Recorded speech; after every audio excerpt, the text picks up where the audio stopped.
Opa, tudo bem, Alex? Eu sou o Nicolas. Uma honra poder conversar com você e trocar um pouco. Eu sou o Nicolas do Cookie do Nicão. Inclusive até trouxe uns cookies para você experimentar na minha embalagem do delivery. Porra, sensacional. Obrigado. Inclusive hoje eu estou abrindo um novo delivery numa Dark Story. Aí eu queria saber, conversando com pela sua experiência, eu tô aqui no Espírito Santo, eu comecei vendendo na rua. Hoje eu tenho a fábrica de cookies e a demanda não para de crescer. Eu estou terminando agora a fábrica, termina semana que vem a obra da fábrica nova. E eu queria expandir para o Brasil. Esse modelo de Dark Story está dando certo, porque o meu produto tem um shelf life bom, de um mês. Como que você expandiria, como que você estudaria o mercado? Tipo, eu quero ir para São Paulo. Como escolher em qual unidade de alguma Dark Story eu ficaria? Queria entender como que você acha que funcionaria bem essa capilaridade aí quando eu começar a sair do Espírito Santo, porque aqui, não sei se você conhece bem, né, mas é pequenininho, tem poucos moradores, então eu tô sentindo essa necessidade de ir para outros estados já. Tá bom. Ó, Nicolas, prazer estar conversando contigo. Parabéns pela história, parabéns pela Obrigado. jornada. Linda embalagem. Tá dentro é mais bonito ainda. Depois eu quero saber o que Meus você filhos vão adorar. tem quantos? 2. Ah, bacana. Deixa eu te perguntar, antes de começar a explorar aqui caminhos, eu queria entender contigo o que faz a Cookie do Nicão um sucesso.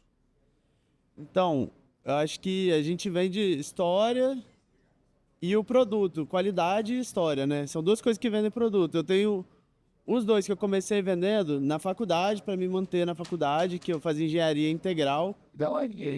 E todo mundo me conheceu desde o momento que eu comecei. A maioria dos meus clientes já conhece a história. O menino que vendia na faculdade. Depois, quando era período de férias, eu ia pra praia vendia na rua. Então, eu abordava mais de 2.000 pessoas por dia, entendeu? Então, muita gente conhece, eu acho que a história foi espalhando e o produto foi crescendo. E, além da história, os cookies são bem recheados. O valor é um valor que é abaixo da concorrência, que eu prezo por vender mais na quantidade, né? Até para ter um giro, diminuir o CMV, entendeu? Então, a qualidade do produto. Eu sinceramente, acho que tem alguns cookies que são até melhores que o meu, mas não são os que mais vendem, entendeu? Assim como tem hamburguerias que são 1.000 vezes melhor que o McDonald's, mas não vendem igual o McDonald's. Então, eu penso que como que eu posso falar? Quem é mais, consegue distribuir melhor é quem pode crescer mais. Então, meu foco é na distribuição, na qualidade, né, pro valor, que eu busco vender um pouco abaixo do que a galera da concorrência vende. O pessoal vende o cookie a uns 16, 18 reais, eu vendo o meu a 12, 10 reais, depende da quantidade, dos combos, né, e tal. Então, é história e qualidade e distribuição. Eu tô em todos os lugares. Tá bom, perfeito. Então vamos lá, você tem dois aspectos, né? O que diferencia o teu cookie? Tem um lado emocional, que é Sim. muito importante, que é o lado da história, porque no fim das contas, cookie é de alguma forma uma commodity, né? Não é tão difícil de copiar o cookie, mas a história é difícil de copiar.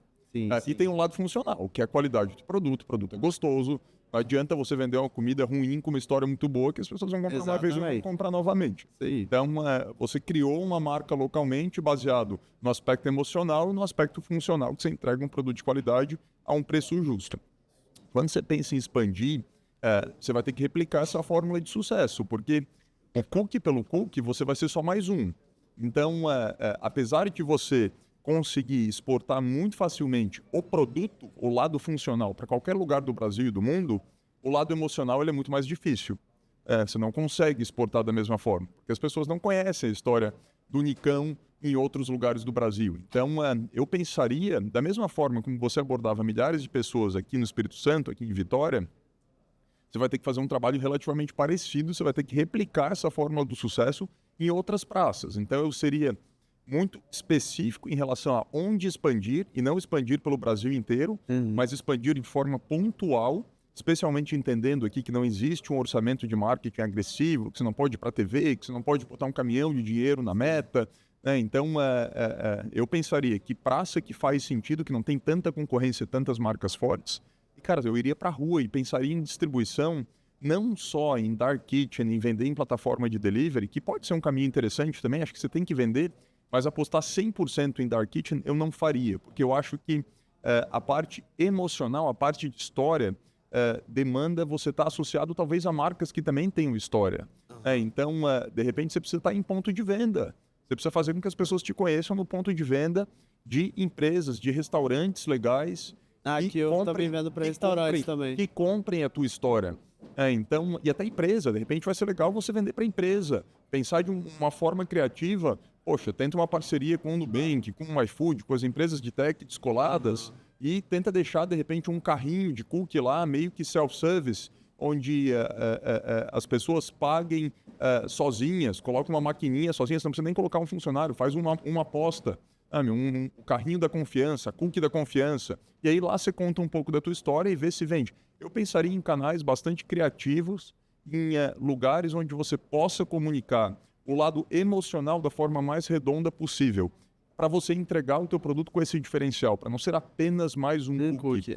E aí sim, você pode complementar com um dark store, você pode vender nas plataformas de delivery, mas eu acho que é muito importante que você tenha esse aspecto de contar a tua história. E, obviamente, a presença em redes sociais é muito importante. Mas você ter uma entrada, talvez em empresas, que é onde as pessoas, ou perto de empresas, que são os lugares onde as pessoas tipicamente compram uma cookie depois do almoço, pode ser uma coisa legal, tá? E até colocar um carrinho de cookie, cara, e ir pra rua nas esquinas mais movimentadas de São Paulo, por exemplo, se São Paulo for a tua praça. E, de novo, você contar a tua história e botar gente para contar essa história. Porque eu acho que é isso que vai fazer a diferença. Porque o que a gente tem de defensibilidade numa cookie? A fórmula dela acaba não sendo um segredo. Então, é muito mais essa história, esse brilho no olho que você comunica agora para mim, que o teu consumidor precisa sacar também. Então, eu pensaria em canais de distribuição criativos e alternativos aos óbvios. E canais que permitam com que você conte a tua história, que você conte a história da cookie do Nicão de forma clara e que toque as pessoas. Então, continue investindo em rede social, super importante. Mas o presencial, acho que você vai ter que gastar bastante saliva ainda, cara. Faz parte do... Morar em São Paulo um tempinho. Se for a praça que você quer expandir, vai ter que morar em São Paulo um tempinho, sim. Entendi. Porque você vai ter que falar com um ponto de venda, você vai ter que falar com o consumidor final e você vai ter que testar diferentes canais para ver aquele que para vender para ponto de venda tem que ter a fábrica lá nas imediações. Sim, porque sim, eu vendo aqui e a logística não é simples, né? Tem vezes que acaba em uma semana, os cookies... Aí você tem um feriado, acaba em 10 dias, aí, tipo, oscila bastante, né? Tem semana que vende o dobro por alguma sazonalidade, assim, entendeu? Então... Ou pensar em produtos que têm um shelf life maior, né? Então, você pode pensar numa outra versão de cookie, seja uma cookie com, enfim, menos umidade, que tenha um shelf life de 30 dias. Você acha que se eu montar um site, assim, e vender pelos correios, mandando... eu acho que você seria um início, porque eu centralizaria aqui a produção... Sim. E espalharia pelo Brasil, né? De repente, o pessoal começa a conhecer, gostar, onde está tendo mais pedido, de repente. Sim. Eu acho que é um ótimo caminho de teste. Bacana. Eu acho que é um ótimo caminho de teste. E aí eu testaria algumas coisas para manter ela tão natural e tão gostosa quanto ela é, mas com shelf life um pouco maior. Então, de repente, vender uma versão um pouco mais sequinha. Enfim, testaria alguns formatos para que ela chegue com o mesmo frescor na casa do teu cliente em qualquer lugar do Brasil. Show. E o que você acha do mercado de doces fitness aqui no Brasil? Você acha que é uma boa começar? Eu tô com essa ideia de começar em paralelo, porque eu tô fazendo uma fábrica maior, vai ter um espaço meio ocioso lá. Eu tava pensando em começar uma doceria fitness sem glúten, lactose e açúcares. Com certeza, acho que a resposta é sim, né? Não há quem discorde disso. Eu acho que tem alguns aspectos que vale a pena você prestar atenção, porque é um espaço que já está sendo bastante tomado, tem muita gente avançando nesse espaço e o consumidor também está refinando o seu paladar em relação ao que é um doce sem açúcar bom. Então, a minha percepção é que se você tira o açúcar e coloca vários polióis, xilitol, maltitol, enfim, esses substitutos de açúcar que são os polióis e que causam alguns efeitos colaterais, como flatulência, se você comer demais, diarreia, etc. A minha previsão é que o consumidor vai meio que cansar dessa linha de doces sem açúcar, mas que tem outros componentes que fazem com que no final você não se sinta tão bem. Eu já ouvi de muita gente que come as barrinhas de proteína que são sem açúcar, alto em proteína, mas é cheio de gordura e cheio de poliol. Então, eu pensaria em alguma coisa que não necessariamente seja zero açúcar, mas que seja mais saudável, que tenha menos açúcar, ou que seja adoçada, enfim, com outros adoçantes naturais, com suco de maçã. Eu pensaria numa linha mais natural e mais clean label. Eu acho que mais do que sem açúcar, sem glúten, sem lactose, eu acho que clean label é uma linha que está mais quente, tem mais potencial de longo prazo do que uma linha sem. Porque o sem, ele tem substitutos que possivelmente são mais perversos do que a lactose, o glúten ou o açúcar. Enquanto uma formulação simples, mais limpa, mesmo que ela tenha o açúcar, não faz mal por si só. O que faz mal é o excesso de açúcar. Então, eu pensaria mais nessa linha de clean label e de uma vida e uma alimentação sustentável. Pô, bacana. Show, acho que era só isso mesmo. Você quer experimentar um aí pra... Porra, vou ter que experimentar, né, cara? Depois me conta aí. Como que não? Deixa eu até ver aqui. Olha, tem mais de 20 sabores de recheio. Aí... Mais de 20 sabores. Ferrero Rocher. Ferrero E olha Rocher. a apresentação, que legal, cara. Capricho. Red Velvet.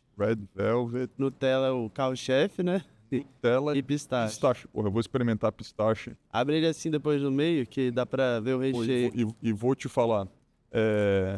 Pistache tá mega bombando, né, cara? Tá. E eu comecei tem muito tempo já.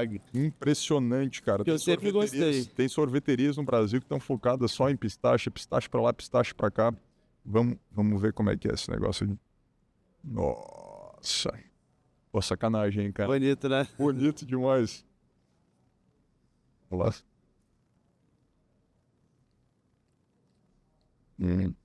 E ele não é muito doce, é equilibrado a massa dele, entendeu?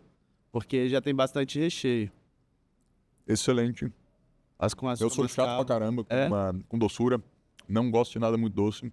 Desceu super bem, cara. Ah, que Parabéns. Bom. Fico feliz. Muito gostoso. Obrigado aí pela oportunidade. Imagina.